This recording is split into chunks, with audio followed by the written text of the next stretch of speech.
Let me tell you where it all truly started. Right in the middle of Sterling and Trust, downtown Manhattan, under cold fluorescent lights and a colder smile from the woman I used to call my wife. Her name's Ashley Bennett, a walking power suit, the face of investment banking arrogance, and, as I would discover, the sharpest dagger in my back. 5 years ago, she was wearing hoodies and sharing ramen with me in a one-bedroom walk-up in Queens. Now, she sat behind a glass desk, smirking like a villain from a soap opera, crowned by her new position, senior portfolio strategist. I came in that Tuesday afternoon just wanting to test something small, something symbolic. "Hey," I said, giving a casual nod, watching her face freeze for a second before the performance kicked in. "Thinking of investing $170. Just curious what you'd recommend for someone like me." Ashley didn't even blink. She leaned forward like she was about to whisper state secrets, then dropped the line that scorched the floor beneath me. "We don't serve poor beggars here." She laughed, loud, the kind of laugh meant to echo off marble and sting like salt in a wound. Her assistant, some Kendall-looking punk named Tyler, chuckled too, sipping overpriced coffee like this was some skit on SNL. I stood there stunned, not by the insult but by the performance, because I knew that laugh, that smug, performative, condescending cackle she saved for people she thought were beneath her. And I guess now I was one of them. So I did what any self-respecting man would do when his last illusion shatters in front of 30 well-dressed strangers. I stepped closer, looked her dead in the eyes and said, "All right, Ash, let's withdraw the portfolio then." She raised an eyebrow. "You have a portfolio?" I didn't answer, just handed over my ID and bank authorization code. The moment she typed it in and saw the $8.5 billion figure flash on the screen, her face changed. That high-nosed snobbery melted. Fast. Like someone had yanked her out of a dream. People behind the glass partitions stopped typing. Phones stopped ringing. I swear I heard a damn pen drop. "Is this real?" she stammered, voice cracking. "Every cent," I said, then turned to her assistant. "Let's freeze the account, effective immediately, and get me a transfer sheet. I'll be moving the funds elsewhere." Ashley's face turned to ash. I didn't raise my voice. I didn't gloat. I didn't need to. The silence did it for me. That smug little empire she built on my silence, my support, my faith, crumbled in less than 60 seconds. She tried to speak. I didn't care. I walked out, past her desk, past the stunned interns, past Tyler and his lukewarm coffee. It was only when I reached the elevator and the doors closed in front of her stunned face that I felt my knees go weak. Not because of the money, not because of the public humiliation, but because for the first time in years, I realized I didn't know who the hell I'd married. And now I wanted to know everything. The drive home was a blur. Fifth Avenue melted into Park, and every red light felt like it was mocking me. I kept gripping the steering wheel so tight my knuckles went white. Not because I was angry yet, but because something inside me had shifted. You know that feeling? Like you've been sleepwalking through life and just woke up in the middle of a storm. Ashley had humiliated me. Not privately, no. She turned it into a show. She wanted her co-workers to laugh, to see her powerful and detached while I stood there. The poor beggar. But here's the twist. She knew exactly who I was. She knew what I was worth. We built the early parts of that fortune together, me working in high-risk crypto investments, her handling spreadsheets and networking her way up. But the wealth? That was mine. So why the act? That question ate at me as I pulled into the driveway of our Upper East brownstone. Every detail hit differently now. The sleek car in the driveway I paid for, the Italian stonework I imported, the wine rack I installed for her birthday, all for a woman who had just publicly spat in my face. I walked into the house like I was stepping into a crime scene. Every picture frame suddenly felt staged. Every scent, every echo. Her shoes were tossed near the stairs. A pair of red-bottom heels I didn't recognize. New? No, too new. I never saw her wear them. I didn't buy them. She told me she was saving for new tires last month. But she had time for $1,400 shoes? I opened the bedroom closet. Organized. Too organized. Her scent still lingered, but something felt off. Half of her designer dresses looked like they hadn't been touched in weeks, like they'd been put there for show. I checked the laundry bin. 2 shirts, 1 pair of gym leggings, no underwear. We'd barely touched each other in a month. No cuddling, no flirty texts. She always had meetings, or migraines, or yoga. I pulled out my phone and opened our shared calendar. Sure enough, gym tonight, 8:30 p.m. I checked the gym app. No sign-in. She hadn't been to the gym in 5 days. Something in me clicked. It wasn't just the bank incident. That was the symptom. The disease? It started months ago in small ways. How she turned her phone away while texting. The way she'd suddenly switched to a fake laugh when answering calls. The guy named Megan who called at 11 p.m. and hung up when I picked up. The sudden rush to go on client dinners 3 nights a week. I opened her laptop. She'd forgotten to log out. First thing I checked? Her email. Nothing juicy. But the trash folder? Jackpot. A trail of deleted emails between her and someone named Grant M. Tonight was insane. You're insatiable. Loved sneaking out after. Can't wait for next Tuesday. Delete this winky face. My heart thudded so hard I felt it in my throat. It wasn't just flirtation.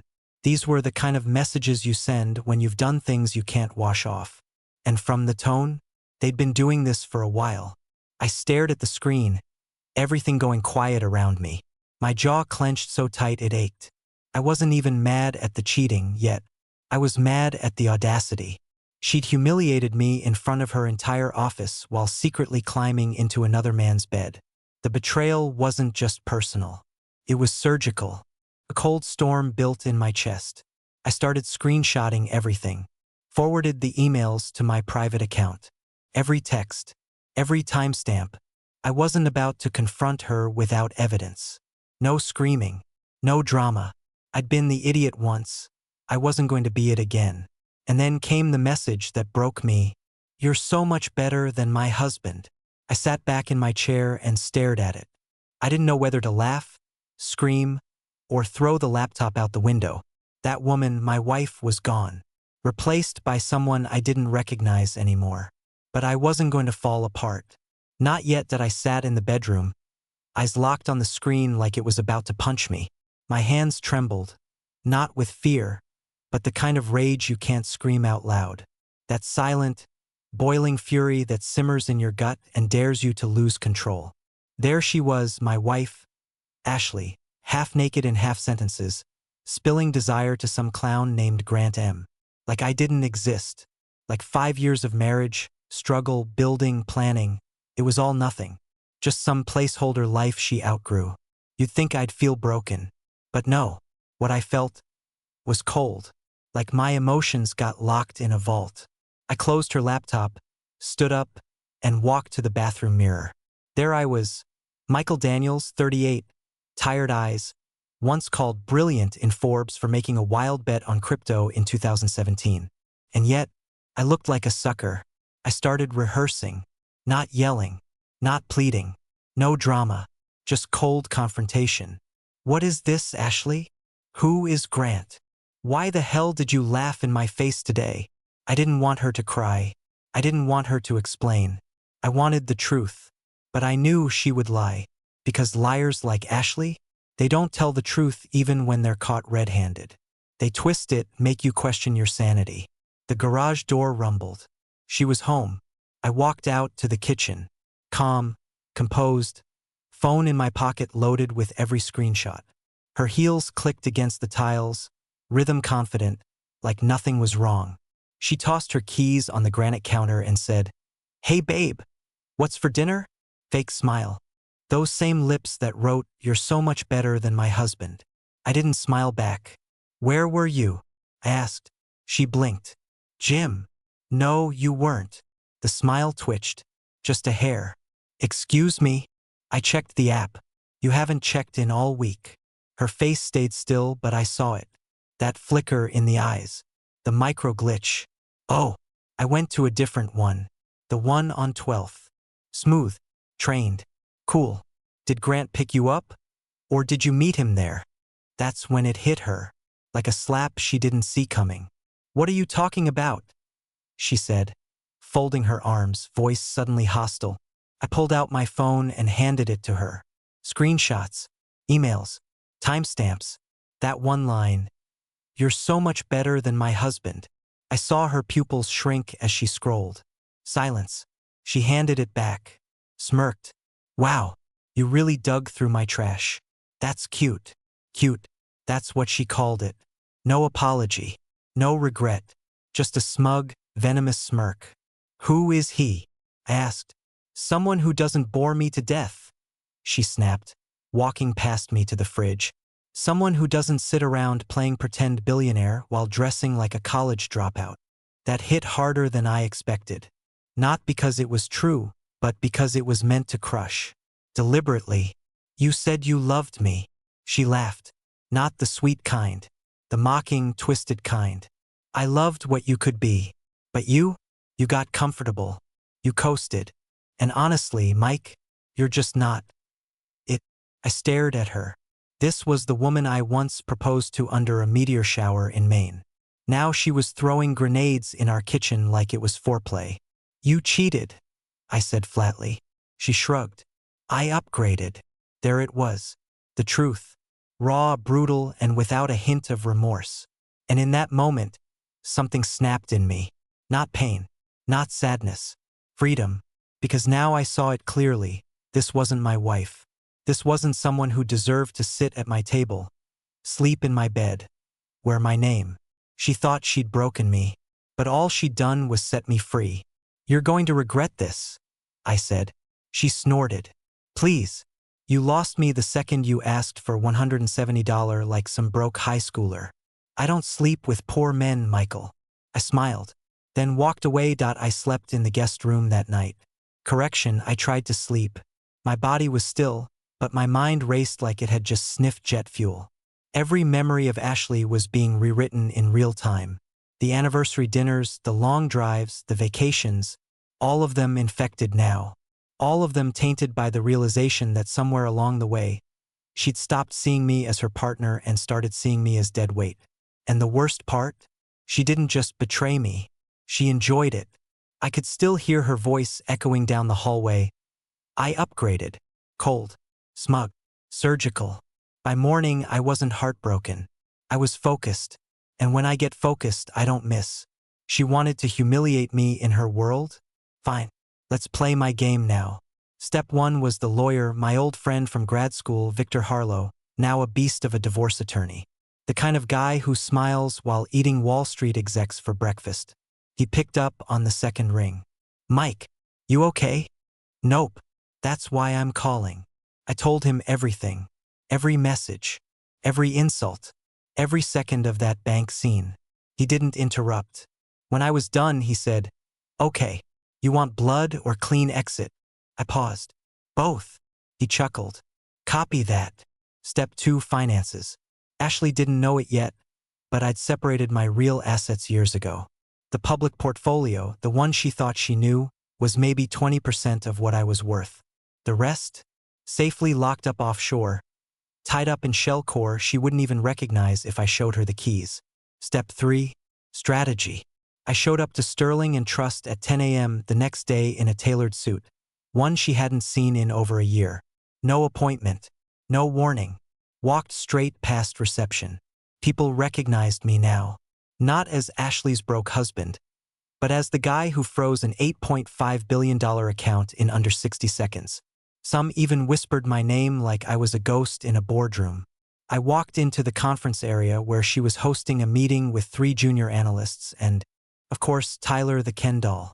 Ashley's eyes widened. "What the hell are you doing here?" I smiled politely, like I was about to sell her something she couldn't afford. "Just came to update the team, since I'm still technically a major client." Her nostrils flared. "We're in a meeting." "Perfect," I said. "Then you can all hear this at once." I pulled out a sleek black folder and placed it on the table. "This is a termination of your authority over my accounts. Effective immediately.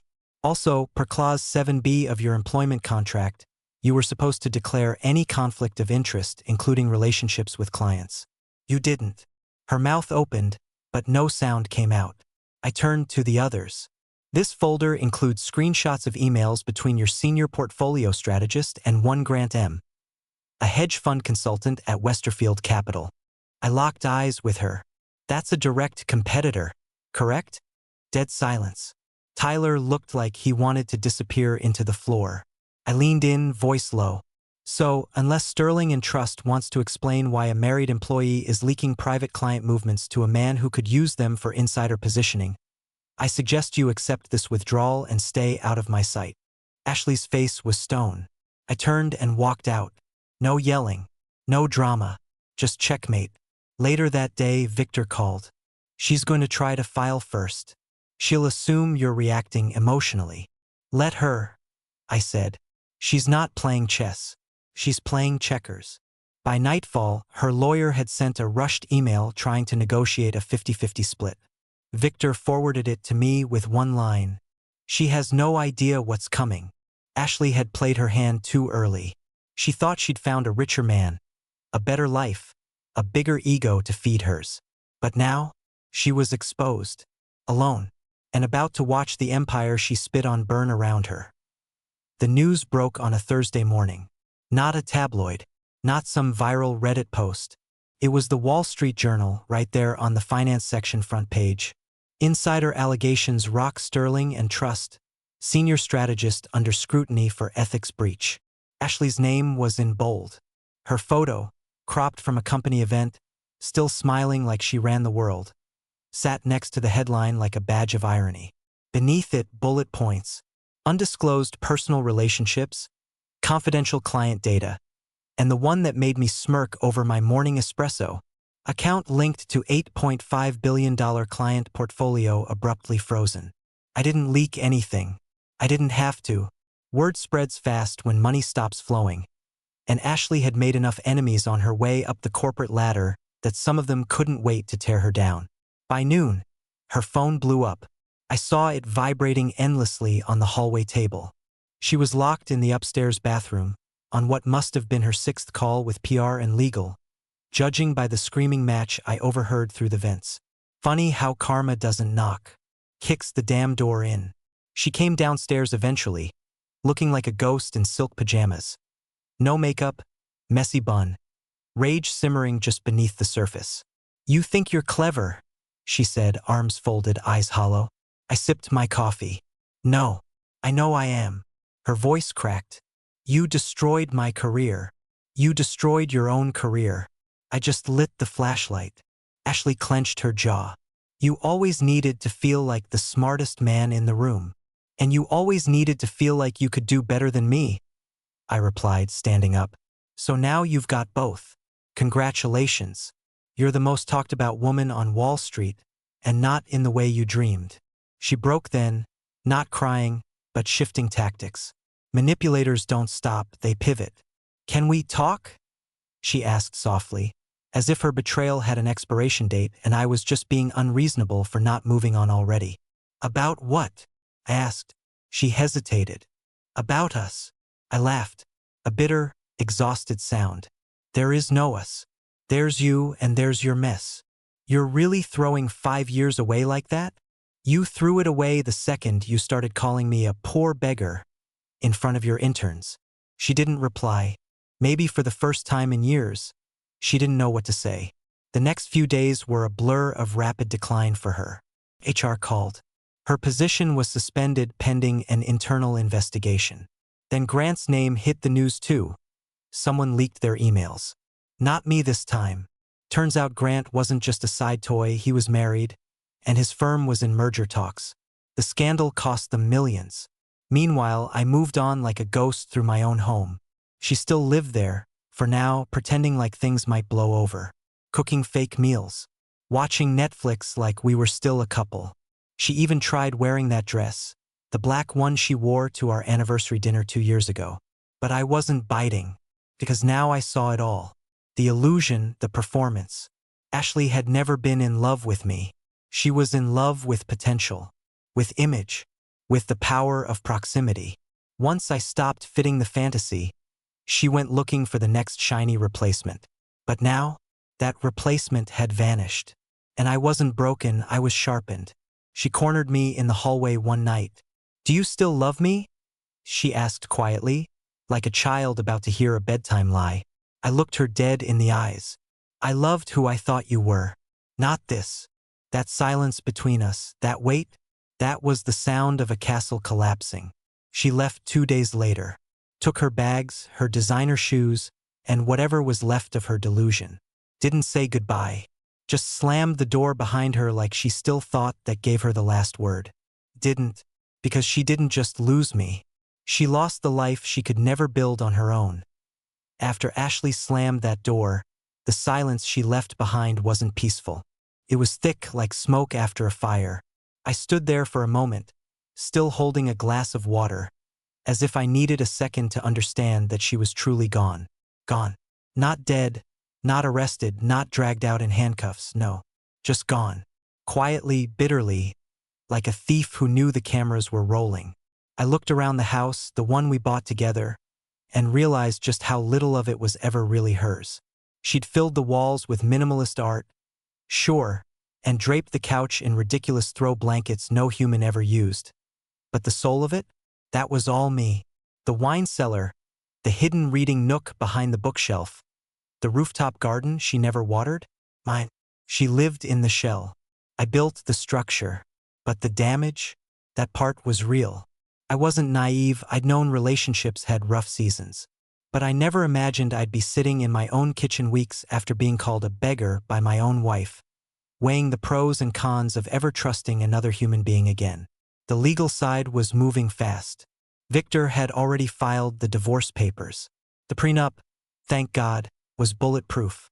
Ashley tried to contest it, claiming emotional distress, even suggesting I emotionally abandoned her. But Victor laughed and sent over the screenshots of her steamy Grantham emails like a wrecking ball. "Let her try," he told me. "She's swinging a plastic sword in a gunfight." Still, victory didn't feel like celebration. Felt like surgery, necessary, precise, but painful. I wasn't just cutting out a cheating wife. I was cutting out the future I thought I had. The kids we never had. The European house we once talked about. The someday that now would never come. One night, about a week after she left, I got a call from her mom, Judy. Sweet woman. Never liked me much, but always pretended she did for Ashley's sake. "Michael," she sighed. "I don't know what's gotten into her. She won't talk to us. Said you're destroying her reputation." I almost laughed. "She destroyed her own reputation," I said. There was a long pause. "I believe you," Judy whispered. "I always thought she changed after she got that promotion. The things she started saying about you, it didn't sound like the girl I raised." I thanked her and hung up. Then I stared at the wall for an hour. Because somewhere deep inside, I still wanted someone to say, "You were right. You didn't deserve this." And I realized I had to say that to myself. So I started doing things for me. Not in a dramatic, revenge body kind of way. No gym selfies. No rebound flings with someone half my age. I didn't need to prove I could get another woman. I needed to prove I hadn't lost myself. I spent a weekend in the Catskills. Alone. No service, no social media. Just me and the sound of leaves brushing against the wind. I journaled. Yeah, like a damn teenager. I wrote everything. Every insult. Every sign I ignored. Every excuse I made for her over the years. I had to see it before I could release it. And on the last page, I wrote something simple. I gave her loyalty. She gave me lies. I gave her love.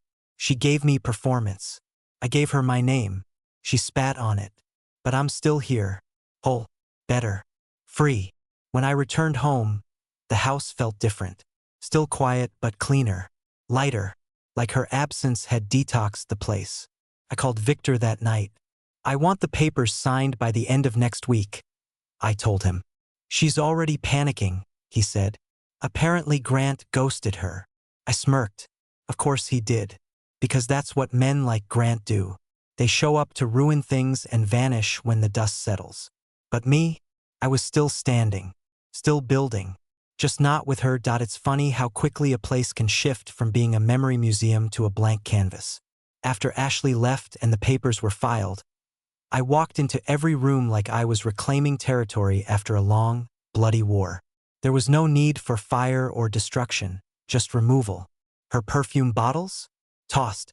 The framed "Live, Laugh, Love" quote in the hallway? Burned. Literally. In the fire pit. Felt amazing. I took down every picture of us, not out of spite, but because I refused to live in a time capsule of betrayal.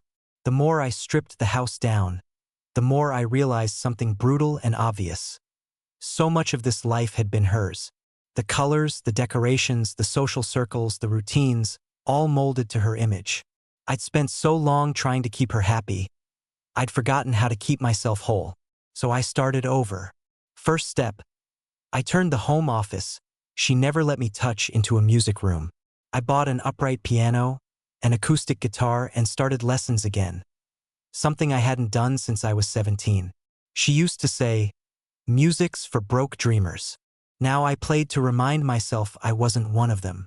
Then I reached out to old friends I hadn't seen in years. The kind who had slowly vanished during my marriage. Not because they weren't real friends, but because Ashley hated anyone who didn't serve her narrative. Too loud, too ambitious, too honest. She needed everyone around her to play a role in the Ashley show. I had to cut people loose just to keep the peace. Not anymore. I hosted a poker night that Friday. The guys showed up with beer, laughter, and no filter. I told them everything. No lies. No smoothing over the jagged edges. I told them about the beggar comment, the cheating, the emails, the takedown. You know what they did? They didn't say, "You'll bounce back." They said, "You're already back." And it hit me, because here's the truth. When you're with someone who constantly chips away at your confidence, you don't even notice it's happening. It's like a silent leak in a tire. You keep driving, wondering why things feel sluggish, why the ride isn't smooth, until finally you're crawling, dragging your life down the highway wondering what the hell went wrong. Now, I was inflating again, piece by piece, breath by breath. The final thing I did was visit the place where I proposed to Ashley, the lake in Maine right under the stars. It wasn't a revenge trip. It was closure. I stood by the same rock, felt the wind on my face, and laughed. Not bitterly, but freely. She didn't deserve this view, I said to no one. And that was it. The last piece snapped into place. She didn't just lose me. She lost access to kindness, to loyalty, to the kind of man who would have gone to war for her. Now, she'd have to rebuild her life from ash, and I wouldn't be there to sweep the cinders. Back home, a letter was waiting from Victor. Finalized. Just one word. One document. And just like that, the leash was off. Divorce complete. Assets protected. Reputation intact. No kids, no custody battles. Just freedom. I sat down that night and opened a bottle of the good stuff. The bourbon I'd been saving for a special occasion. Not for her. Not for us. This was for me. I sipped it slowly, feeling every layer of flavor, like I was meeting myself again after years of pretending. And for the first time in a long time, I smiled for real. No audience. No lies. Just a man. Alone. But finally at peace. You know the funny thing about pain? When you're in it, it feels eternal. Like some bottomless trench you'll never crawl out of. But once you're on the other side, once you've survived, it starts to feel distant. Like a bad dream you remember in pieces. Just flashes. A voice. A look. A betrayal dressed in designer heels. It's been 6 months now since Ashley walked out of my life. And I haven't missed her once. Not even for a second.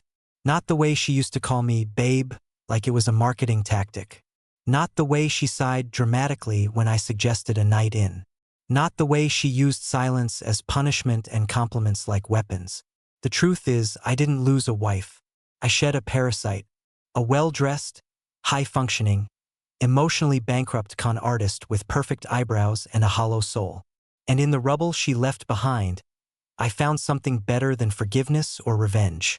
I found clarity. Let me give you the truth straight. Ashley wasn't the mistake. Believing in her was. Ignoring red flags because I wanted peace, that was on me. Letting her rewrite the story so she always looked like the victim, That was my weakness. But never again. If you're reading this, and you're in a relationship that makes you feel like you need to shrink to be loved, walk away. Run even. Because love should expand you, not reduce you to an accessory someone uses for status. Ashley wanted a man who would bow when she demanded, smile when she lied, and disappear when she needed space to be someone else. What she got instead was a man who remembered who the hell he was. And I'll never forget that again. I rebuilt my life, brick by brick. I started a new company, smaller, tighter, purpose-driven. I hired people I trust. Not the flashiest resumes, but the real ones. No snakes, no politics, just hungry, honest minds. I moved into a new place. Sleek, quiet, no memories carved into the walls. I kept it simple. Warm wood, black steel, and plants I water myself. No more pretending to like velvet chairs or marble bathtubs that looked like museum pieces. And yes, I started seeing someone. Not a rebound. Not a rescue. Her name's Clara. We met at a book signing. She writes thrillers, dark, clever ones. The kind of woman who makes eye contact when she laughs. The kind who asks questions because she's interested, not because she's collecting ammunition for later. She doesn't care about my portfolio. She cares about my opinions, my past, my scars. And that's wealth no bank account can touch. I told her everything. About Ashley, the betrayal, the moment she called me a beggar. Clara didn't flinch. She just looked at me and said, "You're the richest man I know, not because of what you have, but because of what you walked away from." She was right, and maybe that's what this whole story has been about. Not the fall, but the walk away. Not the betrayal, but the rebirth. So here's what I'll leave you with. Don't ignore the silence between the words. Don't confuse loyalty with servitude. Don't wait to be humiliated to open your eyes.